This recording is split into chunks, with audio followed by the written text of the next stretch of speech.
Well, hey everyone. Good morning. My name is Kelly Metlock and I'm the lead pastor here at Icon. And we have been having some technical difficulties this morning. So, literally, Dan got the camera working like 2 minutes ago. So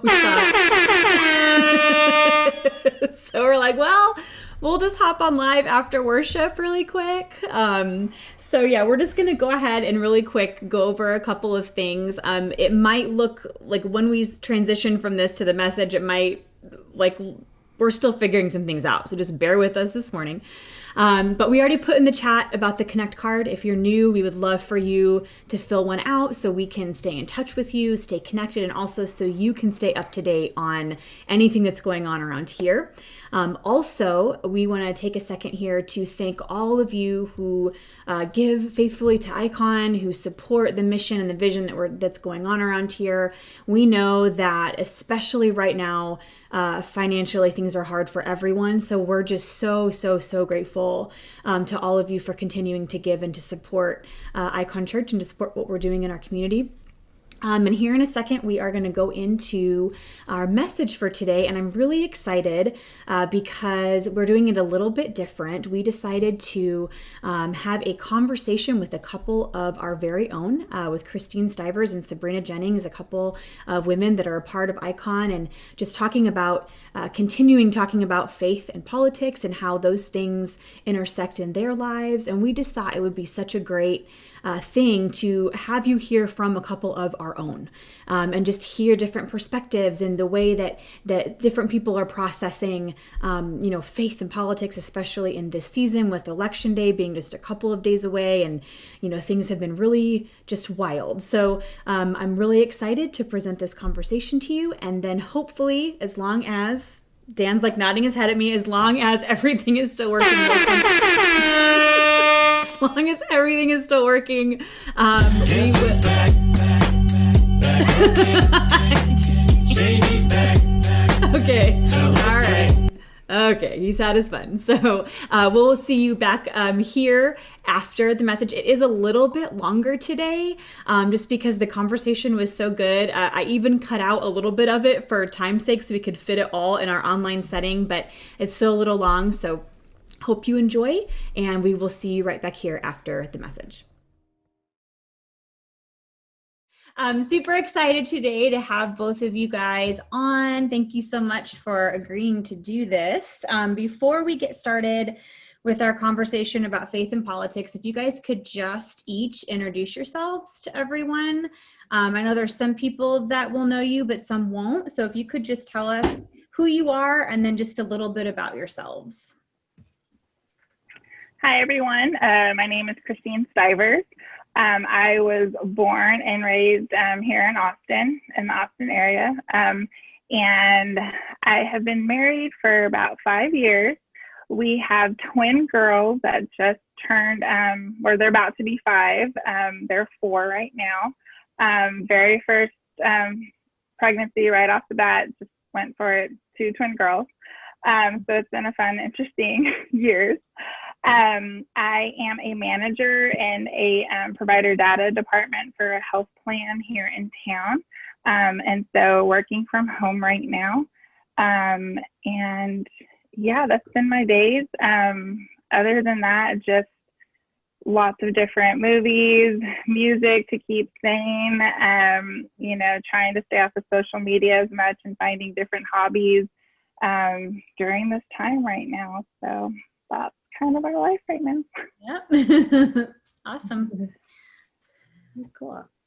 And hi, I'm Sabrina Jennings. I am a UCC, that's United Church of Christ, ordained minister. I'm working part-time right now with Central Texas Interfaith through the election to do some get out the vote work. But otherwise, I've been working at home to prepare for adoption. My husband and I are in the program to foster to adopt, and hopefully we'll have a placement soon. We live in the Lockhart area out in the country, and you might see a cat tail pop up every now and then. So we just got a kitten a couple weeks ago. It's been a lot of fun. But yeah, and I enjoy cooking and baking and arts and crafts stuff, and playing board games and things like that. Awesome. Yeah, we don't mind the cat tail. Cats kind of, they don't really have like, they don't really give you autonomy. It's like they just kind of jump on you and do whatever they want whenever. So, it's all good. Yes. Well, so here's the thing. So, again, thank you both so much for doing this and being willing to come and share your perspective. And the reason I wanted to do this for this Sunday is I think, especially with topics that can tend to be a little bit more tense, I think one thing that adds a lot of value are honest conversations. And I think, especially in a typical church setting, it's like, one person gets up and kind of gives the sermon and shares their perspective and their opinion, and then you're done. And with something like this, I just thought it would be so helpful for us to be able to hear some different perspectives and some different points of view. And even for the people of Icon to be able to hear from a couple of their own, just people that are a part of our faith community. And you're both just so smart and you have so much to offer both our community here and this world. And so I just really was looking forward to hearing your thoughts and what you had to say about this whole idea of faith and politics and how those things intersect for us in our lives as followers of Jesus. And so today I'm just gonna ask some questions, and we're just gonna have a conversation and just see where it takes us. And I'm pretty confident that I think all of us today will walk away with something helpful that we've learned, something new that we maybe haven't thought of before. And so we'll just go ahead and jump right in to the first question, and either one of you can feel free to answer first. First question. So last week we heard a message from Pastor Eugene Cho, and one of the things that he talked about that really has been really influential for me, and something that I think is really important for all of us as Christians, is this whole idea of how important it is that our theology is what informs our politics and not the other way around. Where if we're going to say that we want to be followers of Jesus and we want to emulate Christ, that it's important that Christ is like, that's kind of the basis from which we decide how we're going to engage politically and what the beliefs that we hold. And so I'm just curious, for each of you, how does your faith guide your political choices? I think for me, it's, in all honesty, I've always kind of separated them. And I haven't always been active on a political front. And I don't know if it was just the not feeling like it was my responsibility, or, just not being as engaged growing up, family not being engaged in it. And so I just kind of kept it separate for a long time. But I think for me, something I've thought out this year is, I'm going to confess this. I've never read the Bible from cover to cover, right? So for me, that was something this year that I wanted to complete. So starting with the New Testament and just reading the words and getting to that political climate, like you just can't help but realize how much it goes together, and how, Jesus was, all the stories, reaching out to the people, going out, helping, preaching, all of that. So for me, that's really given me a new perspective on that. And starting with the New Testament and, reading those different stories, I think really helped for me, putting it together from a political standpoint of how to, stand up for people, learn about people's stories, and kind of help, change that viewpoint for me a lot this year. That's really good. Thank you for sharing that. Yeah. Yeah, and something I've uh, thought about quite a bit is just the meaning of politics. And a lot of people have an immediate reaction to politics, whether it's from, you know, a religious perspective that they're like, oh, I just want to focus on the spiritual and not get into politics. Or some people who say, politics just isn't my thing. But politics is impacts and affects everybody. Politics is really just about how do we live together. Um, even from just a family unit, you have rules and guidelines, routines, values that serve and structure how you live together with the people in your household. Um, and so that's what politics is, so that we can live together in a neighborhood, in a city, in a state or country.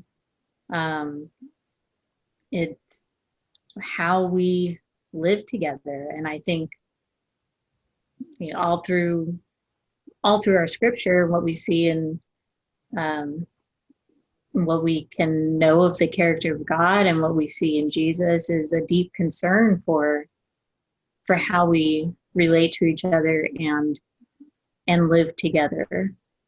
How do we divide our resources? How do we provide for those who have less? How do we ensure that justice is done? Yeah. And yeah, so it's deeply intertwined. Yeah, I love that. Thank you for sharing that. Yeah, I think, Christine, I can relate to how when you said you used to keep them separate. I think that I did that for a real long time. And I think part of it was not understanding a lot of it. Part of it was hating all of the back and forth. Like it just it was kind of exhausting. But then a big part of it that I realized was a lot of times, to me, I felt like I could go and vote, but really no matter what the outcome was, I never felt like it actually affected me personally. And I started to realize, I was like, oh, that's actually really a sign of privilege, that I'm in a place where I'm privileged enough to where the policies aren't actually really having an effect on my everyday life. And then I was like, oh, but wait a minute. I'm like, because there are people who are majorly affected by these policies, and oftentimes it's more marginalized groups of people. And I'm like, and who was it that Jesus really went to bat for? And I was like, oh, this, it does matter. Like it matters that I engage because, it affects people. And so, yeah, I can relate to that. And so, yeah, thank you both so much for sharing that. Do either of you have a particular, and if not, it's fine, but do either of you have a particular scripture that has maybe been really influential for you as you have formed what your personal politics are?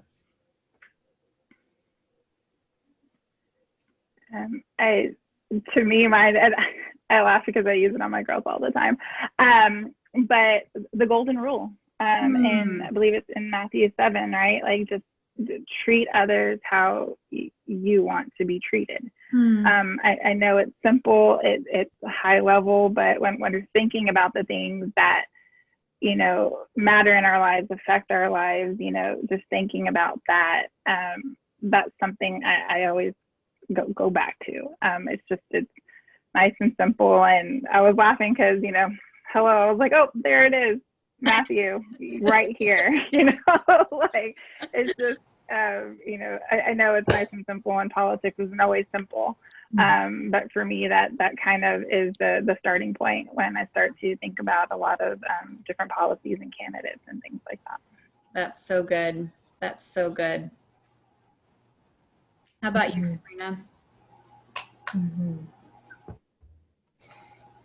Um, I mean, one that comes to mind um, is that I really like and that I've used in teaching some is the story of the persistent widow that Jesus tells, um, of the widow who was an injustice was done against her, and she went to the ruler and he wouldn't listen to her and he told her no, and she just kept going back and back and back until he was like, finally, okay, I'll give you what you want so you'll stop harassing me.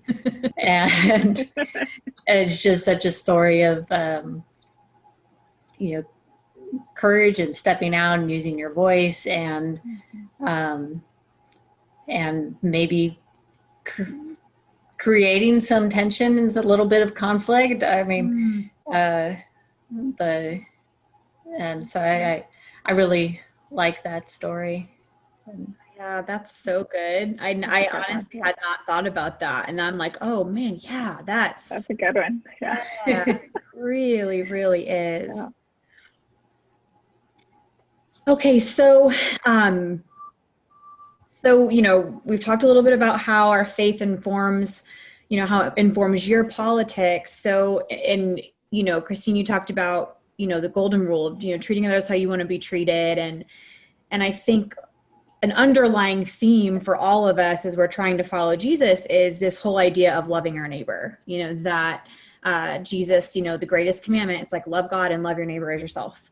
And so for you, as we're in an election season right now and we're casting votes and we're, kind of using our voice in that way, for each of you personally, what does it look like for you to love your neighbor in the voting booth? So when you go to vote, as you're thinking of, man, when I cast my vote, what are some ways that you're thinking through how you can best love your neighbor by who you choose to vote for?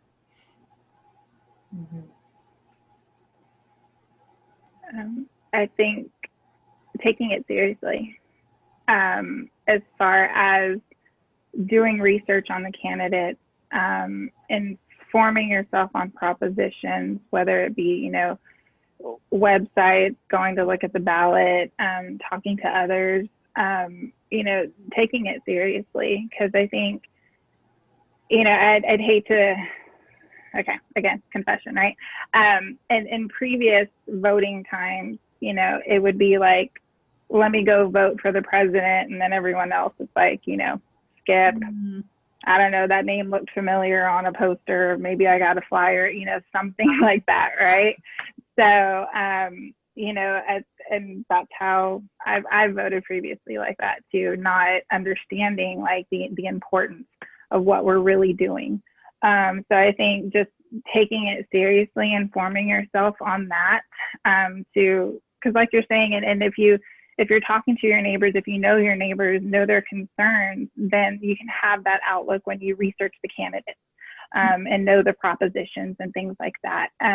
So I think just, really taking it seriously before going in there, to know exactly, how you're going to vote or who you're looking for. Mm-hmm. That's really good. Yeah, I agree. And it takes a bit of effort to do that.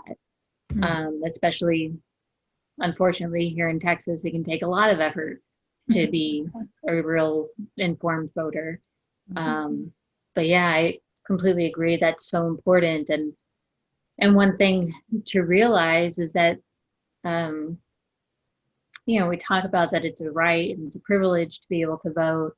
But there are so many people, even living in our communities, who aren't able to vote. And so we do need to be conscious of what are the issues affecting not just us, but our wider community. That's good. And how do we vote in a way that is going to represent not only ourselves, but our neighbors who can't vote. And, with, that's really important with local elections, but then even what happens at the, state level, and of course with the presidential, we know has effects globally. I was really struck by a story I heard on a podcast this past week of this young woman from somewhere in Europe, I think, who was just devastated because she can't vote in the US election, and she's watching and like hearing every day about what's happening, and that's affecting her over there in real ways. Wow. And it was just, it was so striking, and to think that like, that's on us. What happens to our neighbors and what happens to people overseas. Yeah. And so, we need to be conscious of that, and maybe to that end, educate ourselves and build relationships with our neighbors so we know what are their concerns and their needs. Yeah. Yeah, that's so good. That's so good. I love that so much too, because I've talked with a few DACA recipients too that they're doing all that they can to encourage those that can vote too for that reason. They cannot. And the things that have affected them on that level, and if policies don't change, what could happen to them. So terrific point. Like, we're able to, let's do it on behalf of those that can't as well too. That's awesome. Yeah. And even just that idea that we are not just citizens of America, that we are global citizens, that it's, yes, these elections do affect all of us, but it does, it also affects the world, and so, and I love what you both said about talking to your neighbors and getting to know your neighbors so that what their concerns are, that, and it's not just about, I think a lot of times our tendency, because, I think in America, we are a very individualistic society where we're very focused on ourselves and what's best for ourselves and our own. And so I think that we really have to train ourselves, and even that even seeps into Christianity in a lot of ways, where it's about me asking Jesus into my heart and being saved from my personal sins. And then beyond that, it's like, if I'm good with God, I'm good, and I think making ourselves understand that it's not just about our flourishing, it's about everyone's flourishing, what's going to do the most good for the most amount of people. And I think, that's really important to remember. Thank you both. That was really, really good what both of you shared. Okay. So obviously, anytime we're talking politics, we understand that everybody believes all kinds of things, and we are not going to agree with every single person.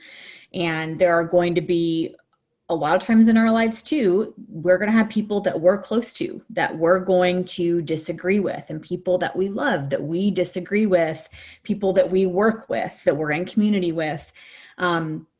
And it just seems that politics it just has this way of like dividing us. I feel like, again, faith and politics are two things that I think have this way of dividing us more than anything else. So for each of you personally, how do you handle political conversation and discourse with those who you disagree with? What are some ways that you whether some things that you're intentional about, or practices that you try to put into place, or things that you kind of tell yourself to help you in those conversations when you're talking with someone that you disagree with? Still learning this one. Same. And I think this was a big reason I picked up Eugene's book, I had heard him talk, and I was like, oh, okay, like, you know. So I have not had a conversation like this personally. I do have family members that definitely have different viewpoints. And I think, you know, we've had some family members, you know, that'll like come and like, oh, you know, did you see this on Facebook about, you know, this particular candidate, or did you hear that? And are like, okay, like let's talk about, like, yes, it was on Facebook, but, you know, where was it coming from? What's the source? Mm-hmm. So I like to, like, how do we, through this conversation, work to the truth of it, right? Mm-hmm. Because we are so inundated with so much stuff going on, and it's just easy to, you know, believe it for face value. So we've tried to start with that perspective to say, okay, well, let's get to the root of this. Like, is it really true? You know, where is it coming from? What's the backstory? You know, something like that. But, you know, past that, you know, let's say, you know, the crazy story pans out, right? um, I'm trying to be able to have the conversations, and I think it's the goal of the conversation would be like not to win, right? We're not trying to win the conversation. We're trying to, you know, learn from each other. And I try really hard, again, like I'm trying to understand that perspective, you know, to see where it's at, because, and thinking about the election, the current administration isn't always going to be here, right? There's going to be other elections. Mm-hmm. There's going to be other viewpoints, other issues, and everything that comes up even after this election season. So, you know, hopefully, you know, the conversation, you know, can continue to happen, because, you know, that's how we're learning from each other. And I think it's just really hard right now because it is just such a you know, just, you know, unprecedented, right? That's the buzzword. You know, time. Yeah. But so I think this particular season is a little bit harder to have those conversations. But, you know, that's my hope, is that, you know, we get to the truth of it, get to the truth of the sources, and then, you know, still converse with each other and listen to each other, to not, like we said, win a conversation in the end of things. That's really good. I love that. That's really good. Yeah, it's definitely, I mean, I haven't figured it out completely either. You know, I really struggle between, you know, when is it appropriate to listen, and when do you need to speak up? And it's really, really difficult. And, you know, I have to be self-aware and know that, like, for myself, like, I tend to try to not say anything most of the time because I don't want to cause conflict and just like keep things smooth and calm. But sometimes you do need to say something, and sometimes I know that I keep quiet and I lose opportunities to have deeper conversations. But it's definitely a challenge. And, you know, I was thinking about it today. I mean, I've probably been fairly active in politics like my whole adult life. And, but it definitely feels more intense the past 4 years. And, you know, and it feels very, can feel very personal when someone votes a certain way for someone who is saying hateful things about people like myself or people that I care about. And so it can become feel very personal. And so I see a lot of people on Facebook and, social media, um, cutting people off for saying, if you vote this way, like, I just don't think I can be your friend anymore. And like, Yeah. I understand that feeling and that reaction. But at the same time, like and this comes from both Republicans and Democrats, both sides reacting in ways like this. I think,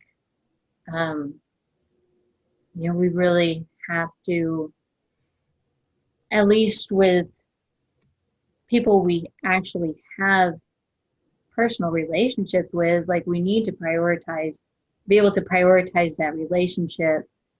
I think not to your own detriment, if it is like causing you harm, maybe you need to take a step back from it for a time.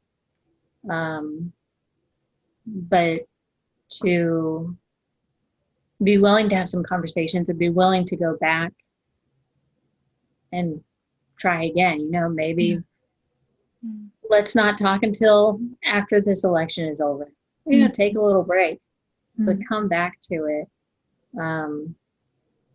Because, otherwise we all end up in our own isolated little bubbles. Yeah. And that certainly doesn't help. But I've been rereading this book. I don't know. Don't be wrong. Does that come out right on your end, or is it mirror? No, it looks right to me. Okay. I'm like, when I see myself, it's all backward. Okay. And I'll put that too, like when all of you are seeing this on Sunday, I'll put the name of the title and the link and stuff in the comments so that people can, if they want to check it out. But this has been really helpful for me to reread right now. It's by a rabbi, and it's he's mostly writing about religious differences, but I have found it to be really helpful also in thinking about political differences and how do you engage while being honest to yourself and your beliefs, but still being respectful and honoring the humanity of the person who doesn't believe the same as you do. So that's been really helpful. And so that's my imperfect answer. I don't know if there's love it. solution exactly. I love it too that, like, you're both like, and I'm right there with you, where it's like, still working on that, have not figured that one out yet. Yeah. It's hard, and you, Sabrina, you started saying something, and I want to speak have us speak a little bit more to that.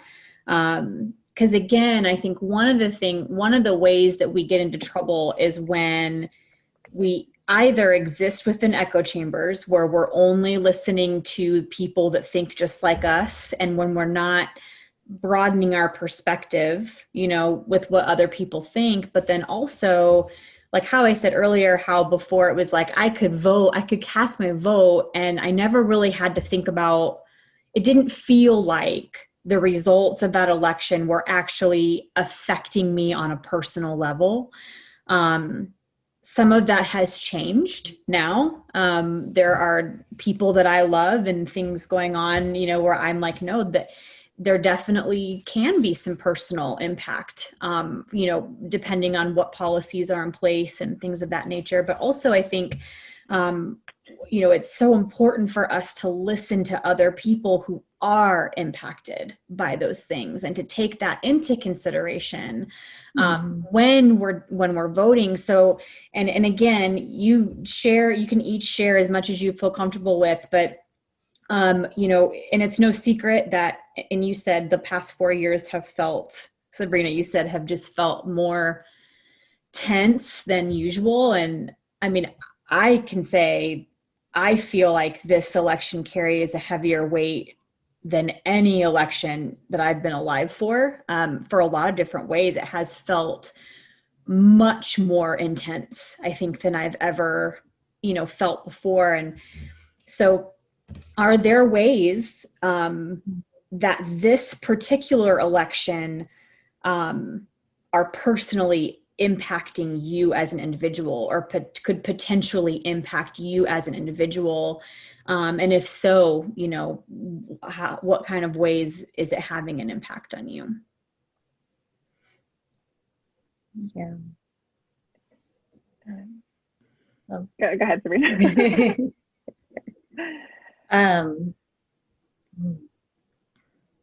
Well, I mean, for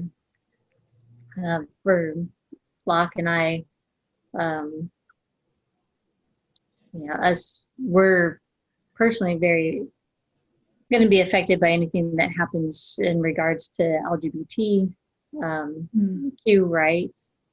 I was reading in I don't know, somebody's political ad that we got. One of the thousands that have come in the mail Yeah. the past few weeks.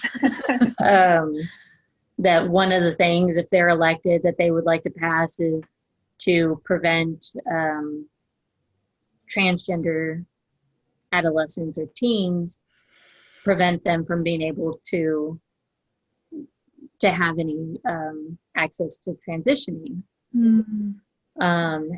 And I mean, we're also, like I mentioned, in the process of foster adopt, and some of the kids that we've been looking at and potentially talking about as being placed with us are transgender teens, and so that would affect, is going to affect them, and how are they treated at school, and how are they able to make the decision, even just to not take hormones, but take like the hormone blockers, so that to prevent puberty and that kind of thing. Like even that could be decided at the state level. Yeah. But then there's always the constant, it feels like a constant back and forth between like, are LGBT people included in non-discrimination policies or not? Right. And then also very close to my heart are a lot of my friends and people I care about in the immigrant and undocumented communities, and what happens to them. I mean, one of the races that we're working on getting people out to vote in Bastrop County is the sheriff's election, and we don't endorse anybody, and we don't tell people who to vote for, but the incumbent has done a lot of stuff that has been very damaging and very hurtful to the immigrant community, and split up a lot of families. Wow. And so, it's like that's one race that is going to have a very significant impact on people I care about. Yeah. So that's just a couple ways for me. Yeah.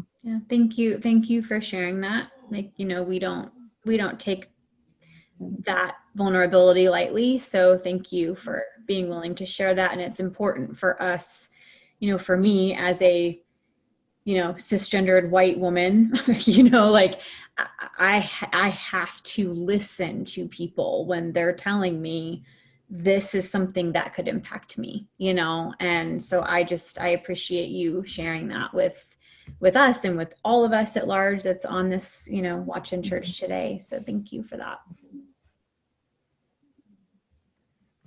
I think for me, just a lot of women's rights.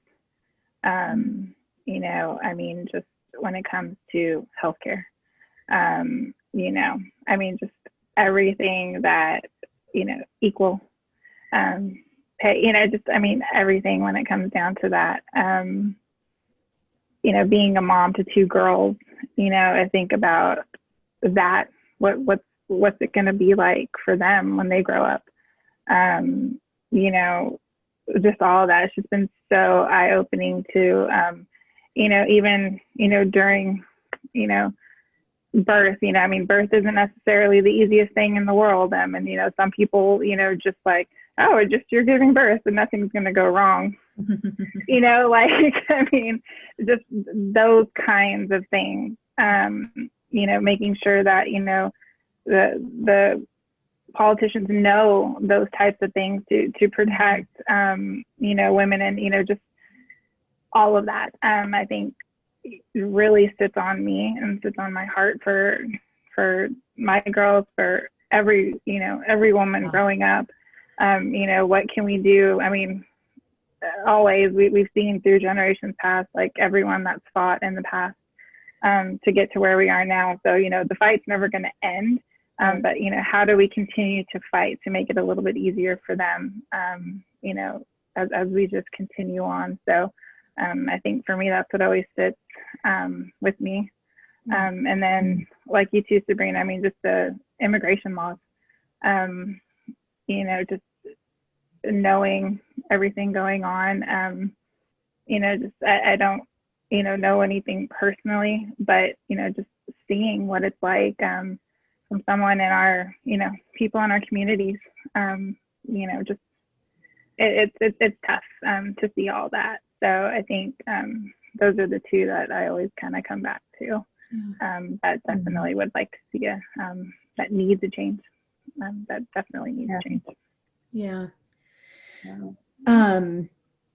So I'm going to go ahead and just do one more question, just so that, because I feel like I could talk with you guys about this for a really long time, because I'm just really enjoying hearing what you're saying and hearing your perspective and your input. But I also realize that, you know, people are going to be watching this and they're going to be like, okay, it's going a little long. So, Today's the long service, guys. Yeah, this is the long service. But so, okay. So, you know, we've talked about voting and why that matters, and issues that are important to you. And we know that voting is one way that we can use our voice and be politically engaged. But what are some ways maybe that you currently, or ways that you would like to get involved, to use your voice and to be engaged in your community beyond just the voting booth? What are some things that you are currently doing or that you would like to do to kind of use your voice in other ways to make a difference in your community where you're at?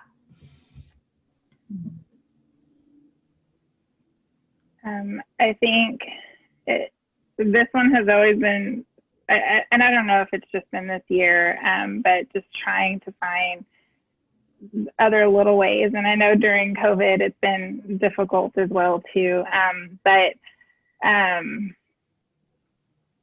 also, I laugh, Kelly, when you say it, like, you're like, I'm an extrovert. I don't like to, you know, amongst big crowds is exhausting, because I'm the same way. I'm like, yes, that's me. So it takes a little bit for me to kind of seek those things out. But I think for me, it is so true about, you know, community, getting involved. I will say it again, just, you know, even our small groups here at Icon, having that opportunity to open that conversation to others, you know, and even if it's just, you know, seeking those different groups out, and also, you know, just kind of being brave and, you know, reaching out to those kinds of, you know, to other people to open up the conversation. And I think something new for me, I was very hesitant because I'm not a big like online social media community type person, but here recently there has been a group called Si Se Puede. It's a whole social media community And I didn't know exactly what it was at first or where it was all starting, but it has been pretty awesome. And getting to hear other, Latinas around the world, their stories, from all over New York, California, Florida, like everywhere. So even something small like that, like using those platforms and those communities to hear other people's stories, not, just locally, but, across the nation, I think has been something very surprising for me that has been really kind of cool to get engaged, across the communities. And just, I think the big part of that too is building the confidence, not only in yourself, but in your communities, and listening to other people's stories, I think can do that, provide that confidence for them to tell their stories. So that way you get to learn from each other. I think that's a big thing on why people maybe don't speak up or don't seek out to want to get involved in politics or want to get involved in their communities, because it's that lack of confidence. I know from the Latina community, that's the thing. We all have our voices, we all have our opinions, and all of our stories matter. It's just a matter of growing that confidence in each other to share those stories, so that way we can get more involved and, just grow our communities. So that's been something really surprising for me these past 2 weeks, to get involved in some random platform out there. But, something very surprising like that you seek out could be really, really cool. Yeah, that's awesome. I love that. That's so great.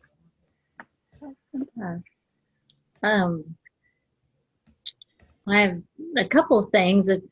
First, I'll put a plug for my organization that I work for. It's Central Texas Interfaith, and I was a full-time organizer with them. That's actually how I met Pastor Dan and Pastor Callie originally. And can you also explain a little bit about what that is, just for people that might, be curious? Yeah. So, we're in the middle of doing all this get out the vote work right now, but that's really just a small piece of what we do. We work with faith communities, schools, sometimes neighborhood groups, labor groups, really to bring people together and talk about the issues that people are dealing with, and teach people the skills to train and develop them as leaders to address those issues with their elected officials. So in my work, I've worked with leaders on everything from improving street drainage and sewage connections and getting loose dogs under control to immigration reform and access to health care. And so there is, it was Austin Interfaith, and it's now grown to Central Texas Interfaith. And so it's not only Austin, Travis County, but now the corridor, which is like Kyle, Buda, San Marcos, Bastrop County, and then it goes up north to Williamson County and out to Waco College Station. And it really, one of the things that I love about it is that it's real focused on relationship building and getting people into conversation. And it was some of the meetings we had, I would have a Catholic and a Unitarian and Methodist and non-denominational, like all at the same table. And so it's really beautiful, but then finding the things that we all care about, the things that we're all concerned about, because again, it comes down to, those ways, like how do we live together and how do we care for one another?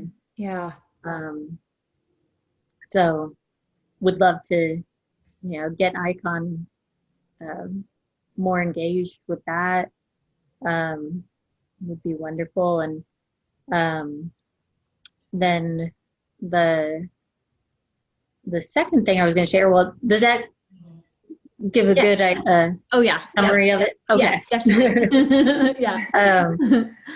The second thing I was going to share, Locke and I just finished a 4-week workshop with Preemptive Love, which Pastor Kelly had told me about that organization. But they're doing these workshops. I think they said the next one will be in January. But it's for 4 weeks. Just they meet once a week online, and talking about this exact kind of stuff, and how do you build relationships with people different from you. And it was really good. And they're going to be doing, it should be on their website. They said they were going to be doing a post-election panel or workshop kind of thing. I bet that'll be really good. Yes. Yeah. So after the, after the election, it's like we still have work to do, no matter what happens. Like yeah. Yes. So, yep. The division's not going to just go away overnight. Like it's just So that Well, I'll definitely. I'll have all of have that link and stuff ready so that we can just put that all in the comments for people as they're listening. But oh, great. Yeah, that's been really helpful, and we really enjoyed it. Awesome.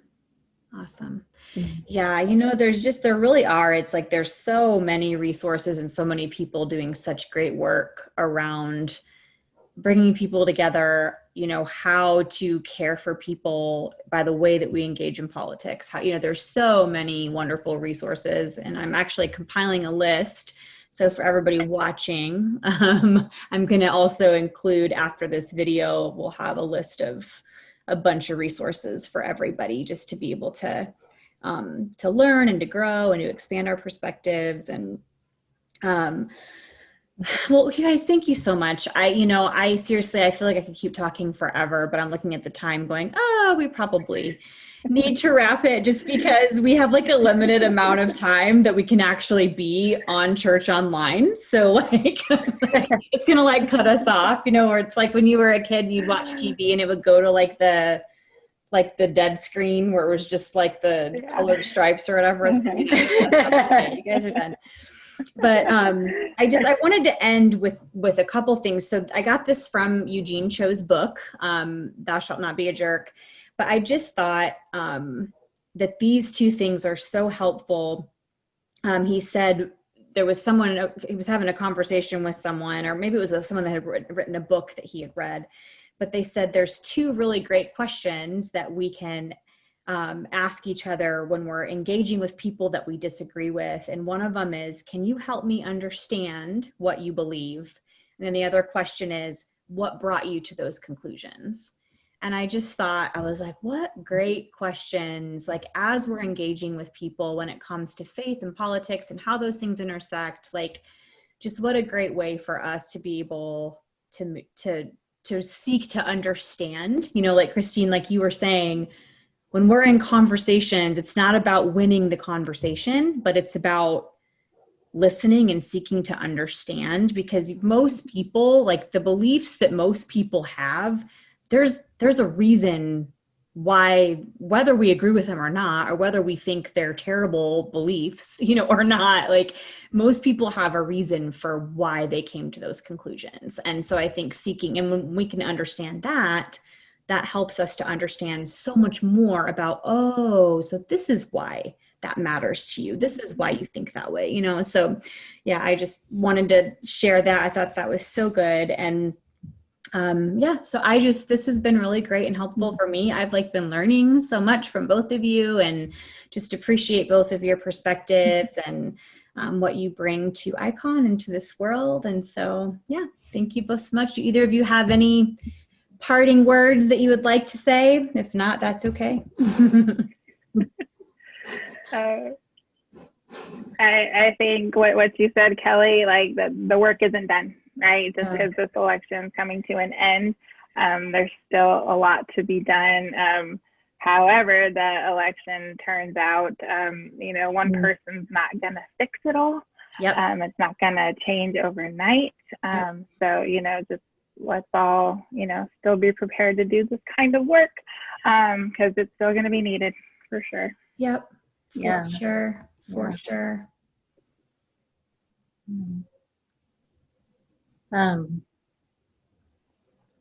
Matt, I don't know. I just want to keep talking with y'all more. So I don't know what to say for the final words.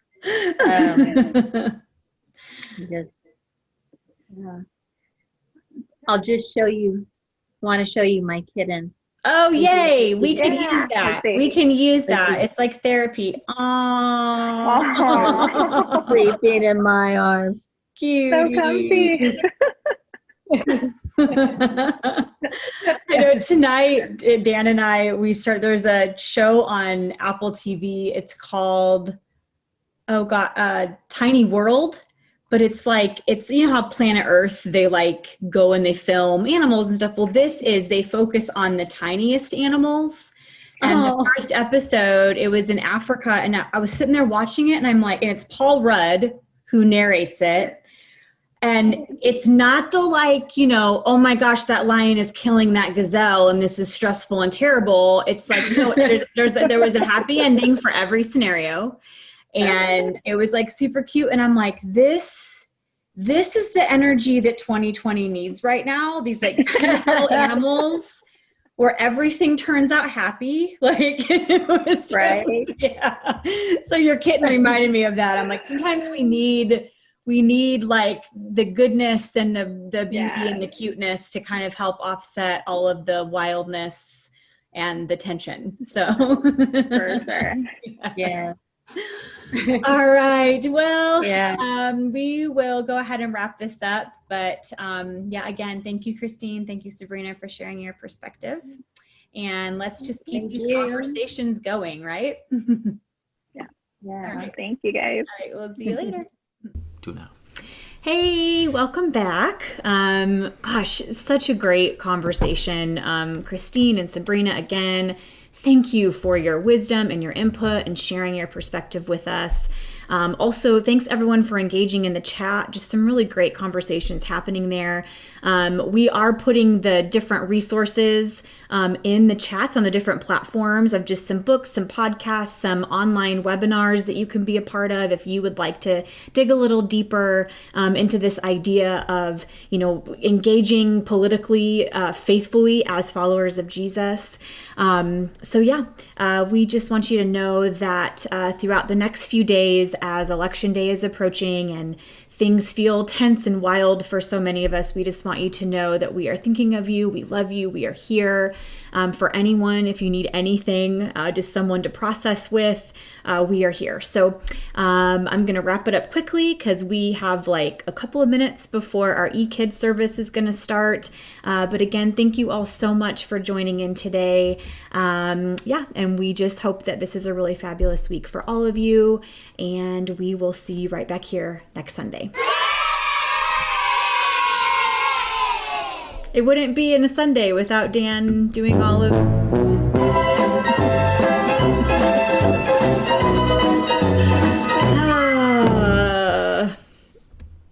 Thanks, babe. Appreciate that.